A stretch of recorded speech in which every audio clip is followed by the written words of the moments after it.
Dost hakiki Armageddon yakın mı? Halleluya hop geldi mi? Hak yazıp da sana vardı mı? Nardı mı? Narımız yarıldı mı? Hemele karışan mixtape ya da milkshake bu epika. Hey kiki çıkını görelim peki. Senin sesin yıkı özüm.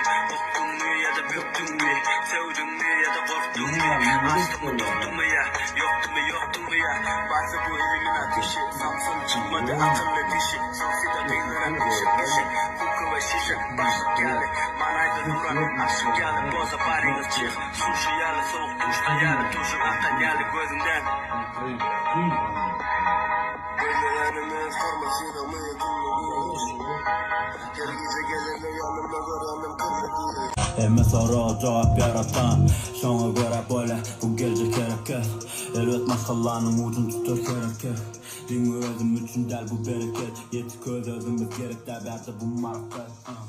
Buradan bola kuş ve gül ölümüne yüzde soğukta uçuyor. Yüzden titrer düşünüyor. Düşeni gücüne vurrediler. Halinin içine dürrediler onu. Ne müstaşar bir don. Ne fresh bir salimon. Buralarına çıkmıyor mu emeklerde paylık bon. Bu kurum telefonlukta deli gel. Ve ben de yanı deli gel. Yürümezde uttuk dendir. İçine buluşup rendir. Aklıma ok ya da yürüye değer meğer. Bugünler geceler gündeli yener. Kovula peşe giyce kazanan kıyınan sunlar riba. Birinci kızılda sarı, kızılda üçüncü düştüm mina. Gelecek ki eli giyeceğim yari giydi düştüm nire. Üçlü tayfa dire, ışığı göle dire.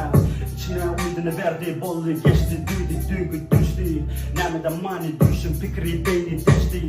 Geçti yol yok ila, çağban bina. Edip tova geldi iman, kaydıp ila döne. Elimi kapılama iyamok tut men dedim yumuşak misali bat tut men Türkmen korkman nurkmen bilemem kadar korkman sorman ni ben yorman yaşaman durmuş sormalı men yoktu men soran ekinden kurşak veren o koman